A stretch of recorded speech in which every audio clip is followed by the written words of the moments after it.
جناب پیغمبر صلی الله علیه و سلم پرسیدن که یا رسول الله از همه زیادتر این دنیا چی چیز دوست می‌داری؟ گفتن حبی بت الی من الدنیا المرأة و الطیب. گفتن همه زیادتر این دنیا اول زن ما دوست می‌دارم، بعد از اون گفت خوشبویی.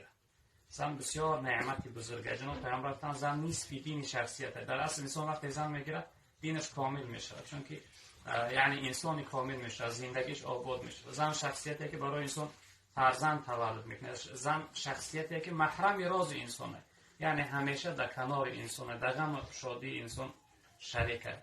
و این خاطر حرکت می بین تو محبت باش. حال ما در قرآن قصه یوسف و زلیخا میخونیم، ببینه که ایروی محبت خدا محبت اونا رو در قرآن بیان کرده. یا قصه لیلی و مجنون مردم میخونن، این همش ایروی چی بود؟ ایروی محبت شد.